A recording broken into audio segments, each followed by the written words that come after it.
Are you serious? Oh my goodness! What a week it was for Nick Taylor at the Canadian Open last year, and no one will forget that wave, the Canadian wave. Is it smart to bet on the Canadians again this week? You know, Rory won big here in 2019 in Hamilton, a 7-shot victory. Is he really going to be the man to beat again? And is the course different? Renovations to Hamilton Golf and Country Club. What does that mean for all of your bets? Here to break it all down on the round table, Chris Brees, Will Gray, and Ben Everill. I know it was Farmers Week where you deemed it Australian Week. Now I'm surprised you don't have your Mountie gear on this week. We're in for a very, I'll call it awkward show today. Mate, it's all Canada all the time. Oh, Canada, big time. You got to love the Canadians when it's their National Open. The third oldest National Open in the world behind the British and the US. Australian Open not far behind that, mate. Don't worry about that. But let me tell you that it is a huge week for the Canadians, and that is a massive factor that you have to bring into this week. And that Nick Taylor putt, wow. I think it was voted the number one sports moment in the whole nation across all Canadian sports last year. Huge stuff. Shout out to Adam Hadwin getting smash tackled by a security guard in all the excitement. If we could get close to that this week, it'll be awesome. I think a Nick Taylor replica putt this year might get bumped out of the Canada Moments in 2024 if the Edmonton Oilers hold on to the Stanley Cup. Sadly. We got a long way to go here for Team Connor McDavid. But listen, it's such a fun week. You see these guys, the Canadian contingent, especially in an Olympic year where you're going to see them, a couple of them play in Paris in a couple months' time. But the national pride that they wear on their sleeve, it's so evident, and it really rises to the top each and every year, but especially coming off of Nick Taylor's heroics last year. I'm from Michigan, guys, so if you want me to bring out the Canadian accent, I can do it anytime I want. You just let me know. I'm serious. We'll see. These odds, Rory's got Scheffler odds, if we're just going to call it what it is.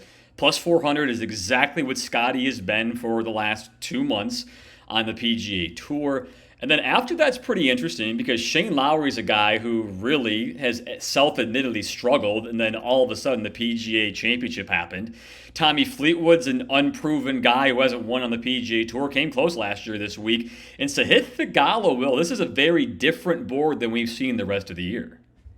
Yeah, I think it's a similar dynamic, as you said, to last week, especially with, at Colonial with the Charles Schwab event where Scheffler was below plus 400, but it balloons up the prices of everyone else. You're used to having a typical board. Maybe you've got someone at plus 1,000, someone else at plus 1,200 or 14. Now all of a sudden you're going from Rory at plus 400, a deserved favorite, having won here 5 years ago by a country mile, to then you get into these other guys that are second, third, fourth on the board, but now they're out at 20 to 1. So, even Shane Lowry can tie some of his success back to Rory with their team win at the Zurich Classic that preceded his top 10 at the PGA. But it's an interesting dynamic for sure where you have to make a purchase decision one way or another on Rory. What do you want to do with him? How do you want to handle his options heading back to a course where he played so well in 2019? And then from there, that's going to inform you of how you want to build your card with the other 150-foot guys in the field. Here's the thing, guys. Look, it's a non-signature event week, and the chalk just hasn't stood up in the non-signature event week so far this season. And so I look at this and, you see some decent odds on Theegala coming off what was a pretty decent PGA. You mentioned Fleetwood being the guy that Nick Taylor beat last year. Cameron Young, I don't know where he is. I don't know which guy he is. He could either win this thing by 5 or miss the cut. He's so erratic for me these days. But I look at this and go, it's actually the opening for the non-chalk, right? Except, we'll get to the Canadians. I think that they're locked in. We have a signature event coming next week into the US Open, into another signature event. A huge 3-week stretch, right? Which these guys no doubt have at least in the back of their mind going forward from this point on. Not to mention some of the peripheral guys have to go through US Open qualifying on this coming Monday as well. All of these sort of things coming up in this next month of golf where these things can become a distraction, right? Like, I'm not saying Rory's going to play terrible this week, but plus 400 on a week where it's the start of him playing 4 weeks in a row that includes 2 signatures and a major, that's not for me. I'm for where the guys it means something to, and that's why from the start I said this is Canada week. Nick Taylor winning last year stopped a 69-year drought. It took the pressure and the shackles right off all the Canadians now. They don't have to answer who's going to be the first, who's going to be the next, etc. They're now ready to go, ready in front of a raucous crowd. For me, I'm looking at players that have extra incentive to win and not necessarily thinking ahead. Devil's advocate here, though, Ben. Similar dynamic in 2019, right? This event was played the week before the U.S. Open. You had guys thinking about Pebble Beach, and the winner and runner-up are on this board right here, right? Rory won, Shane Lowry finished second. So the cream rose to the top that week. I think it's definitely a factor to consider, but it's not something where you want to go as far as to say if Rory or Lowry or Fleetwood or one of these guys is in the mix on Saturday that they're taking their foot off the gas. If they get in the hunt, they're definitely going to try and close it out. I mean, yeah, look, as I've said on a few occasions in this same scenario, I think Thursday becomes a critical day, right? They all start on Thursday trying to win. No one's necessarily got the foot off the gas. And if you get in contention, if you find yourself in the mix, no one's pulling back from that point. It's just whether or not their mind is right there on Thursday morning, ready to go. And more to the point, which we'll get to in a little while too, is as things play out, if you're not quite in the mix, how much effort are you putting through to the finish line? I think that's an important factor in bets. We're not just talking outrights here.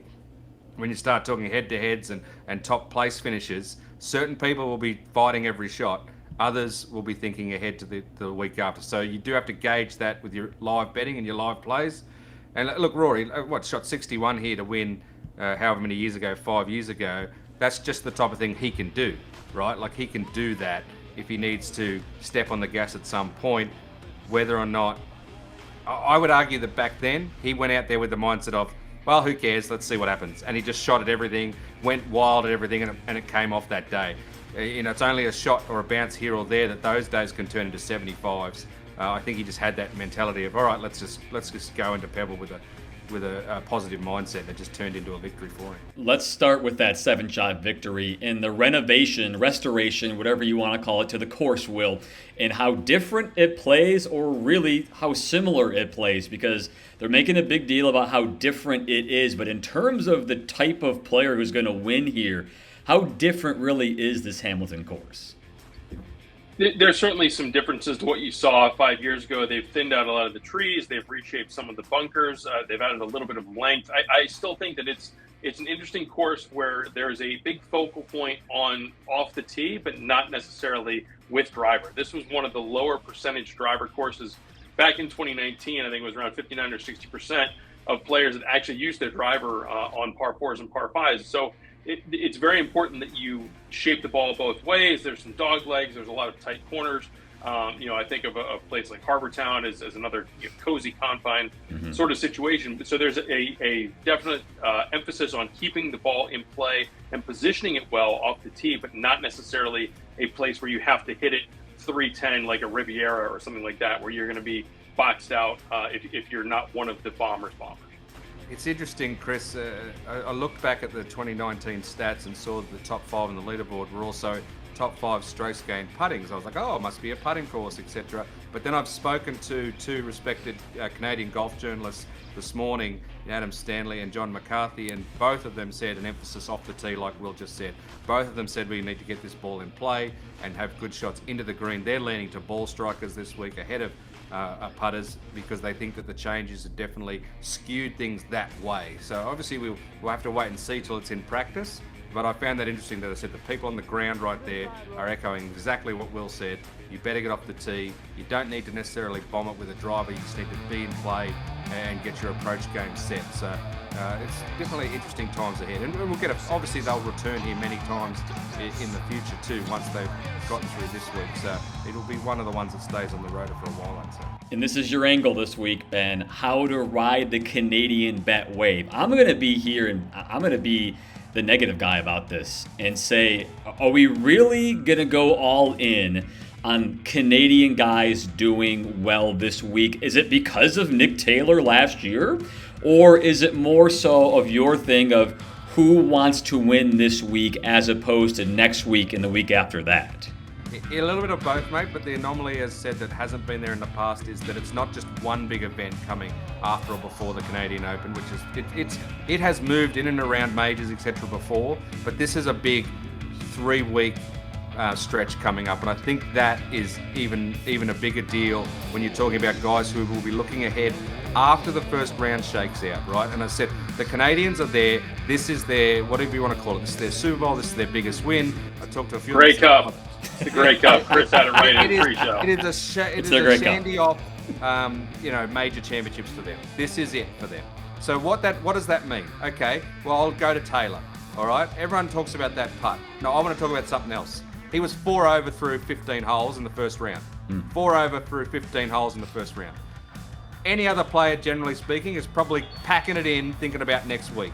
Nick Taylor was in front of his own fans in Canada and was like, nope, I'm fighting through this. Got a late birdie and then went like 63, 64, 66 or whatever it was over the 3 rounds to fight back. That is what speaks to me. The fact that he turned it around from a poor start because it meant something to him. He didn't just mail it in from that point. And so if you want to ride the Canadians, yeah, look, I've got a Canadian winner, absolutely. But I think more to the point, look at them in those place markets, whichever one you want to do, and look at them in head-to-heads, especially because, look, they're going to fight till the end. They are going to be playing till the very end right there on Sunday, whereas other players may start to take that foot off the gas, as I mentioned, to start keeping a little in reserve for the big 3-week stretch afterwards. You agree with that, Will? You buying that? I agree with his point about Nick Taylor in terms of the medal that he showed last year. I think our friend at PGA Tour Comms, Jack Ryan, had a stat. I'm pretty sure there might be one other one, but I believe that Nick Taylor was the only player last year to open the 75 and finish in the top 10, let alone win the tournament. Like, no one else was able to make that sort of a bounce back like he did. That being said, Ben, I think you're crazy. I think that this is something where, yes, this is their Grey Cup, this is their Super Bowl, but sometimes that works against you too, right? Sometimes you're putting too many chips in the center of the table, and this is one where some of those guys might put too much pressure on themselves. And I don't think that it's a totally different dynamic this year versus last year just because Nick Taylor lifted the lid on Canadians winning this tournament. I still think it's something where you're going to have a bunch of high-profile guys playing in front of partisan crowds, and they're trying to, push the envelope and really get the rink going on 16. And 1 or 2 of them are going to do it, and maybe 5 or 6 of them aren't. And you're going to have some of those guys, whether it's Hadwin or Corey Connors or Taylor Pendrith is another guy from Canada that won recently on tour. They're not all going to hit it out of the park this week, and so I think you still need to take a balanced approach and figure out who's in best position to thrive on this golf course and not necessarily just play the Maple Leaf flag. Ben, let me tell you, Ben, if Nick Taylor did not happen last year, would you still be saying this? Be honest. If it didn't happen. Not as hard, I think, but Will said he doesn't put much credence in the fact that Nick Taylor did it. I think it's a huge thing. I think it's a huge moment that he lifted the lid and took away that extra level of stress. Ben, the pressure is still going to be on these guys. If there's a Canadian in the mix with 6 or 9 holes to go, they're absolutely going to be feeling the heat.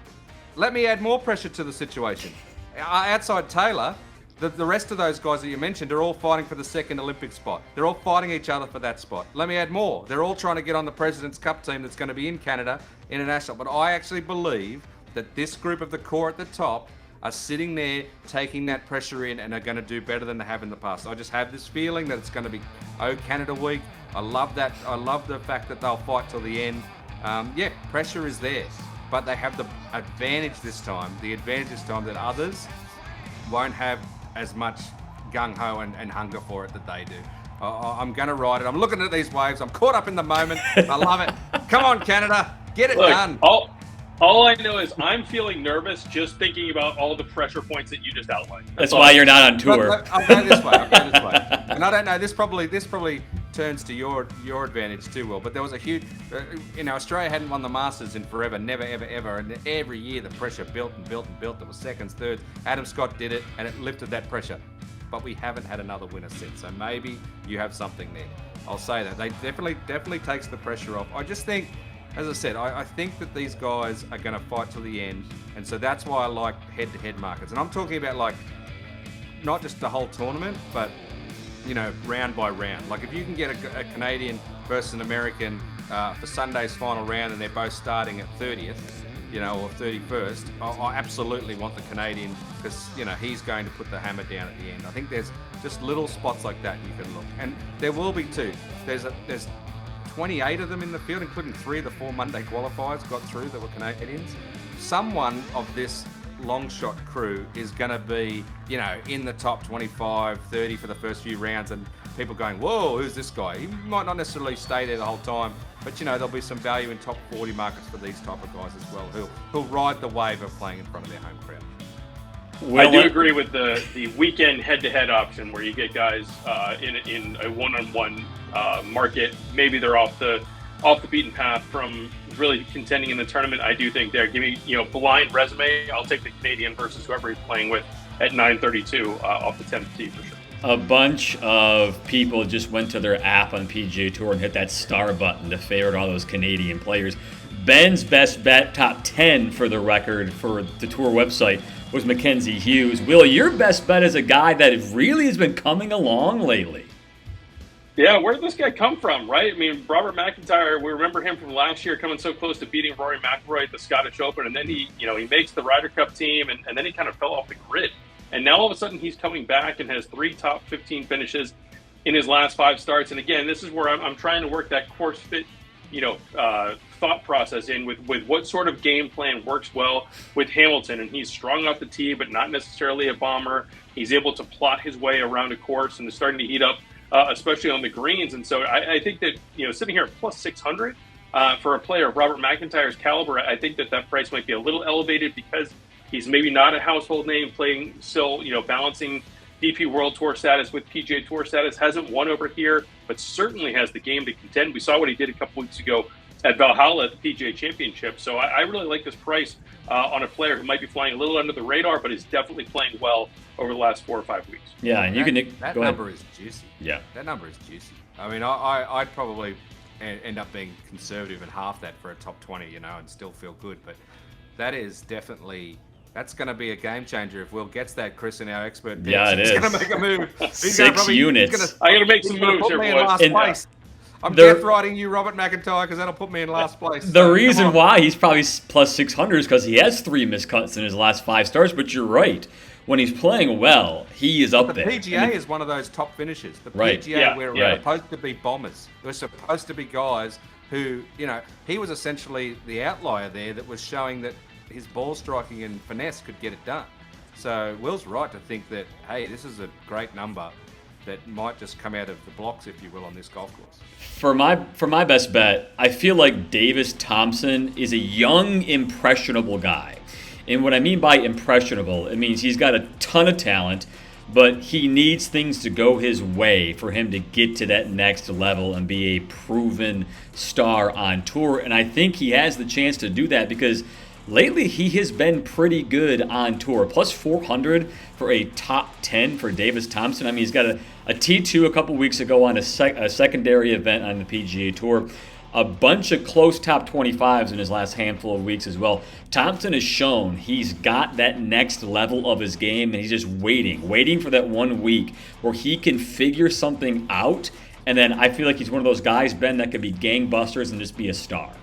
He fits the mold of the guys in the non-signature events this year too. Mm-hmm. Like the guys that are going to come out of the blocks and you think, oh, like, come on, who really thought last week was going to happen?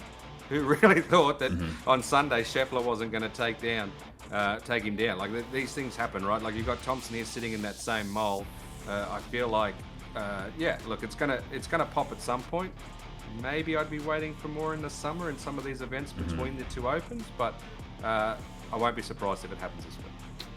Well, Ben, you mentioned last week he's riding the Davis momentum. We could have back-to-back Davis winners here. That was my thought. Certainly unprecedented. I'm sure he's feeling great inspiration from his not exactly namesake taking down Scotty Scheffler last week at Colonial. And they have a rivalry on the football field too, Bama and Georgia. Long shot time. Benny B, oh Canada, long shots are gonna win. Look, I know he hasn't had a top 10 other than the Zurich since his win at the WM Phoenix Open, but Nick Taylor 60-1, it seems disrespectful to me. I feel like as bad as his form may have been, he's not going to give up his title without some sort of decent fight. I'm not necessarily suggesting that go put the house on him to win and go back to back, but I am saying this is some guy, as mentioned earlier last year, he started poorly and fought his way back. He will not let this thing go without, he wants to be there all 4 days, be Canada's hero, get the cheers, the applaud, everything else. I think that Nick Taylor is just good odds there, if you will. That's why I put him next.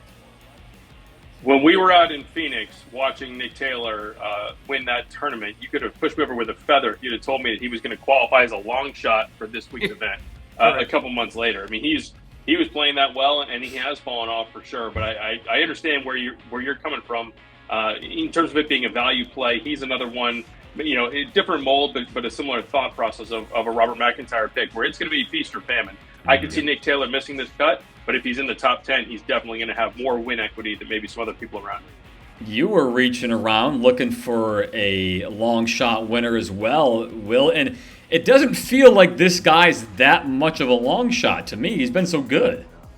Yeah, I mean, again, another guy who's been very solid. Eric Van Rooyen, a winner in the fall in Mexico, and a player who played solid at this event at Hamilton 5 years ago. And again, it's just that sort of profile of I want a strong ball striker who can heat up on these greens. If Ben's international data plan sources are to be believed, there's definitely going to be a mix there between what you're going to need off the tee and what you're going to need on these greens, given how low the scores were, frankly, 5 years ago before the renovation. But still, I think that we're looking at something where you got to rack up the birdies this week. And so Eric Van Rooyen is someone who has shown an ability to do that. He's not going to be someone that's scared off by the limelight of potentially being in the mix over the weekend. And again, this is a very intriguing price for me on someone who won on the PGA Tour just a few months ago.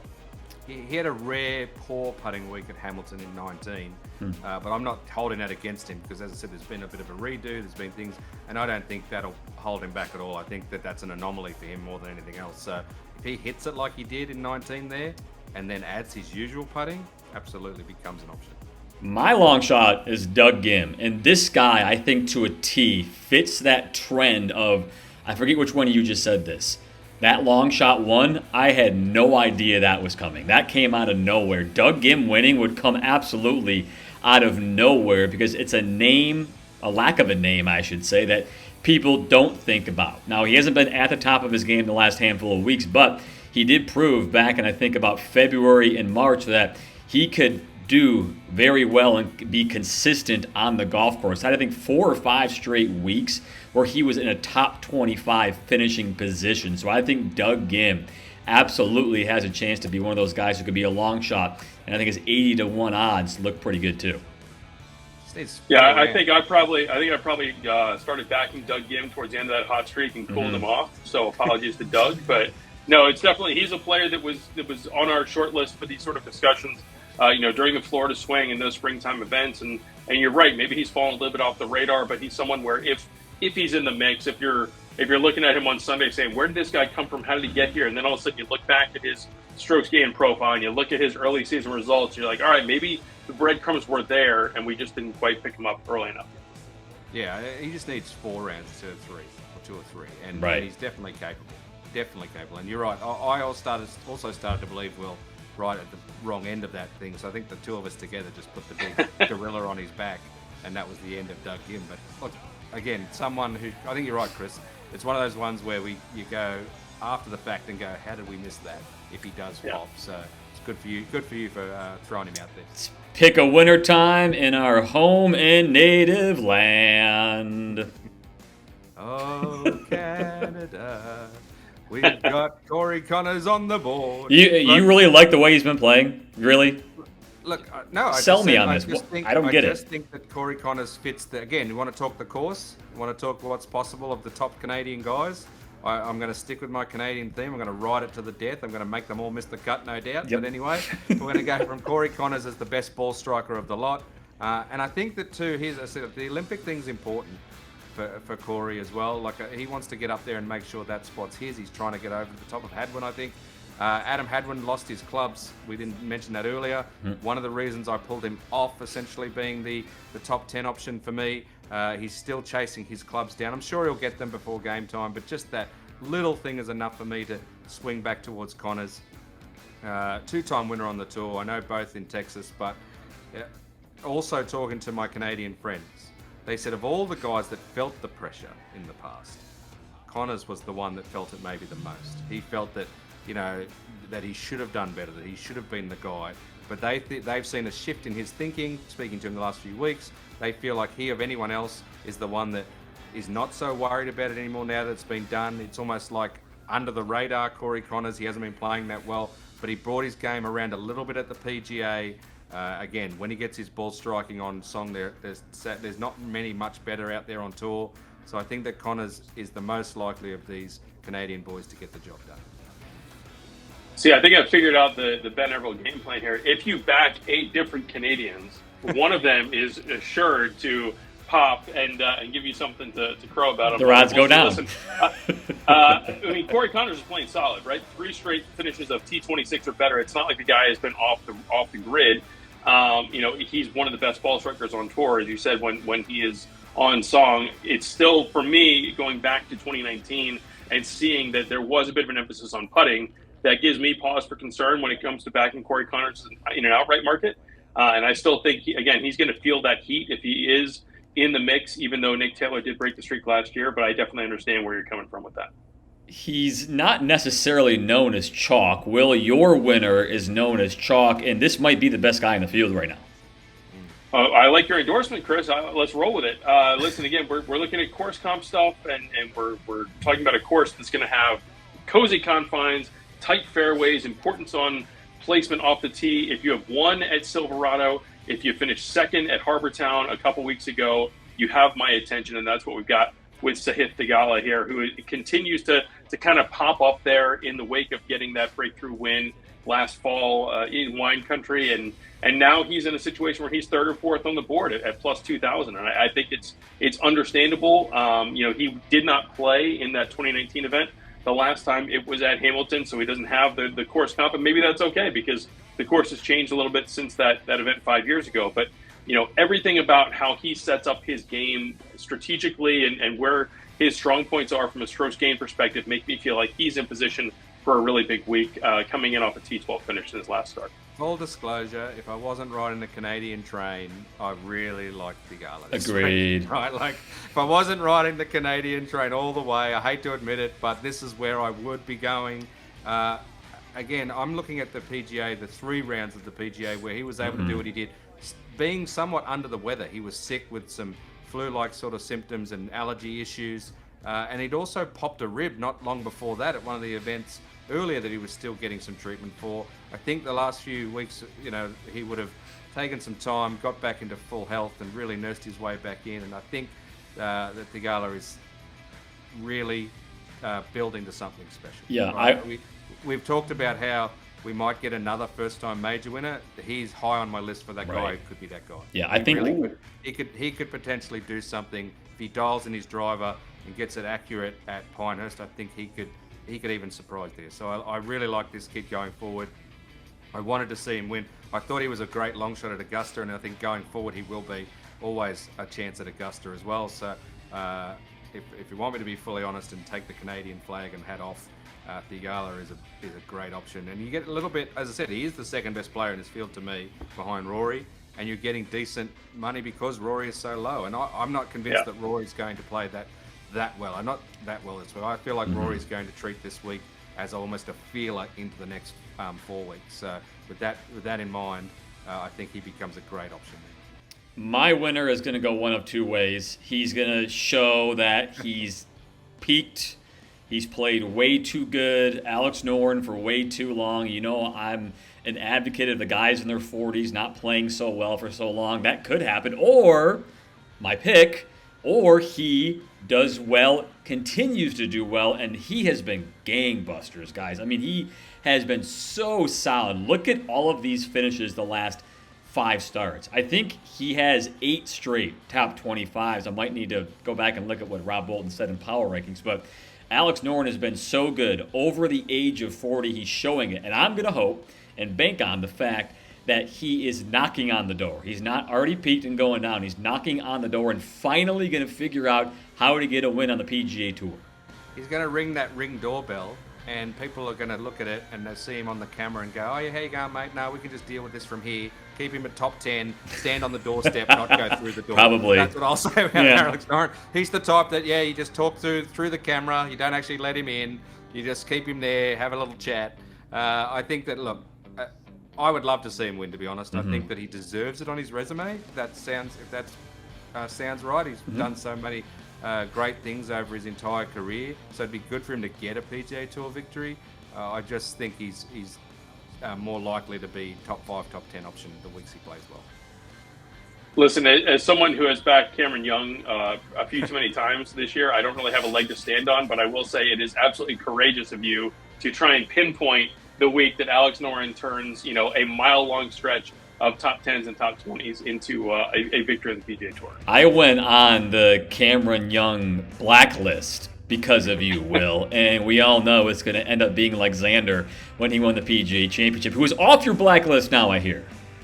Definitely off mine. I do think, as I said, I think we said this a couple of weeks ago, I think that it might not necessarily open the floodgates for Xander winning the PGA, but I think it'll stop the narrative that it had built, and it'll give him confidence in those moments to take on shots that he may not have, or to get there and there amongst it. I'm not saying Xander wins another major this year, but he might win another event. I think that he'll definitely contend a lot.